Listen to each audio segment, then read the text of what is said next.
Well, I don't know how to follow that introduction. That's very nice, Deborah. I thank you. And I thank you to Rachel for setting this up and coordinating. It is quite a pleasure to be here to speak to you about what cancer survivorship is, and especially what NYU is doing with cancer survivorship. So I am the coordinator of the Cancer Survivorship Program, and at Hassenfeld, we actually call our program the Thriving Program. So some people prefer that term, thrivers, instead of survivors.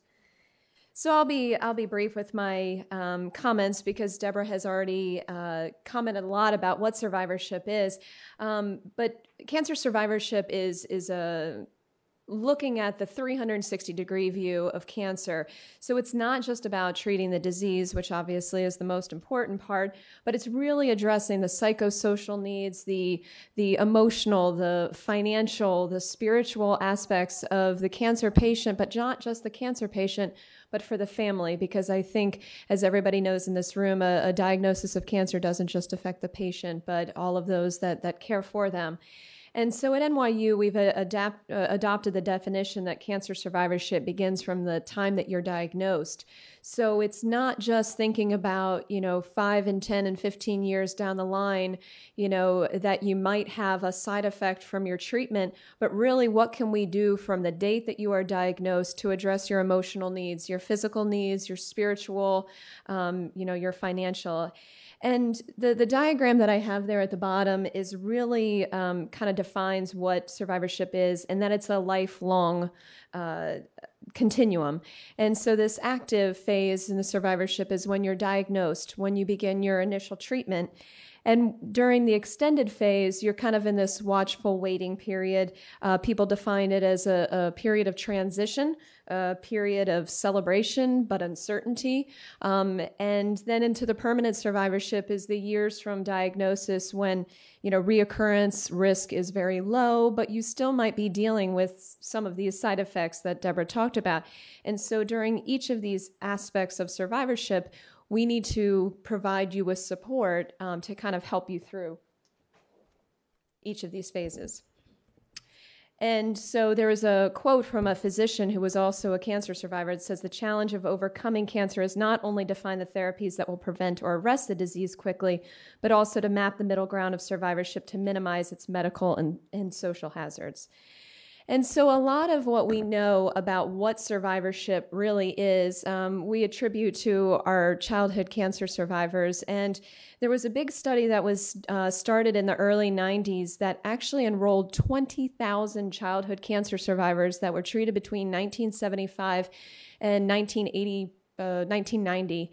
And then they enrolled about 3,000 of their siblings. And what they looked at retrospectively is compared to their the healthy sibling, did the childhood cancer survivor have any issues with getting into college, marriage, relationships, heart disease, things like that. And so while childhood cancer and childhood cancer treatment is very different than adult treatment, it really raised the question, well, if adults are surviving cancer too, what are the issues? What are the topics? What are the things that we need to be addressing?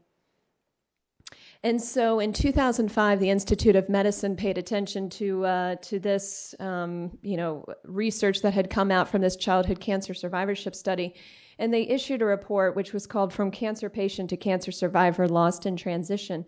And you can actually access this online for free if you're looking for any light reading. And it was formed from physicians, from researchers in the lab, from nurses, from academics, and they got together and talked about what are the issues with adult cancer survivors. And this is looking at adults who have completed their treatment for cancer. And so they came up with these goals, that the goals are to examine the medical and psychosocial consequences of cancer and its treatment, defining what quality health care for cancer survivors, and identify strategies to provide this care, and then to improve the quality of life, exploring the social, economic hardships that may affect cancer survivors, such as, employment issues, medical insurance, and things like that. And so with that, the mission is that we should, looking for prevention. What can we do to prevent, disease reoccurrence? What can we do to prevent second cancers, like wearing sunscreen, when you're going out in the sun? Surveillance. What is the best evidence, the best quality for, looking for, diagnosis information and, providing information to you, to families about disease follow-up? What kind of interventions, emotionally, spiritually, psychologically can we do, during your survivorship period? And as Deborah talked about, the coordination of care, you're going to continue to see your primary care doctor. What can we as the oncology team do to communicate to your primary care provider about what kind of treatment you went through and what your plan is for following up? And so, as Deborah mentioned, we kind of got together a steering committee, and we had adopted this mission statement that the mission of the NYU Clinical Cancer Institute's survivorship program is to provide individualized, comprehensive care for all survivors and families from the date of diagnosis, integrating a model of multidisciplinary wellness care aimed at mitigating or preventing effects from treatment, detecting cancer reoccurrence at an earlier stage, and improving quality of life for all patients in our community. This program will integrate NYU's world-class clinical care, evidence-based research, and community outreach and education programs to aid the patient and caregiver's transition from diagnosis through the acute phase of treatment and then from cancer patient to thriving survivor. And as Deborah mentioned, we already have many, many programs in place, for patients, whether you're 1 day after diagnosis, whether you're 100 days from diagnosis or 1,000 days from diagnosis. And some of them, such as this community events calendar, we have some men's screening.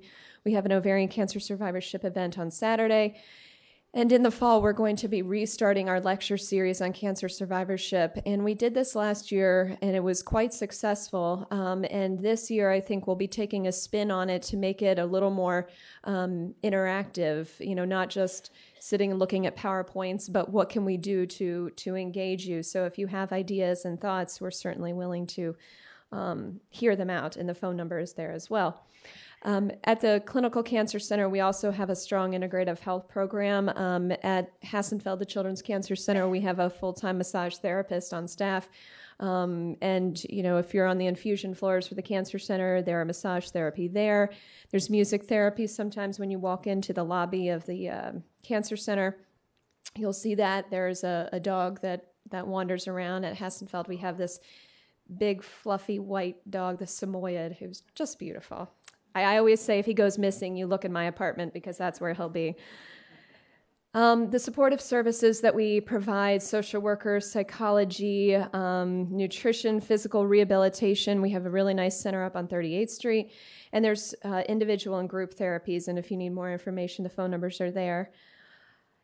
And, of course, there's the library. We have a strong online library as well. We have a smoking cessation physician who's on staff. We've developed a strong palliative care program as well. Palliative care, not talking about end of life, but it's really symptoms that you may have and talking about, what we can do to help some of those symptoms. And so, as Deborah mentioned, a next step is the implementation of survivorship treatment summaries and care plans. And what this is a document that essentially lines up what your diagnosis was, what your treatment was, what kind of chemo, what kind of radiation, what sort of surgery, and what then are we going to recommend for you for follow-up care? How frequently should you be getting your mammograms, your colonoscopies? When should you call your primary care doctor? When should you call, your medical oncologist, your surgeon, et cetera? And this document is mandated, but it just makes sense. It's a form of communication for you to take with you to share with your providers. We also have a lot of research, Deborah, of which has been a big, has really moved things along strongly with related to health literacy, these treatment summaries, what is the symptom experience of patients at different time points during survivorship, and what can we do to improve quality of life. And so that's sort of kind of in a nutshell is what survivorship is, what it looks like here for NYU. If you do have any questions, I don't know if I'm an expert, but I certainly love what I do and am more than happy to help if you have any questions.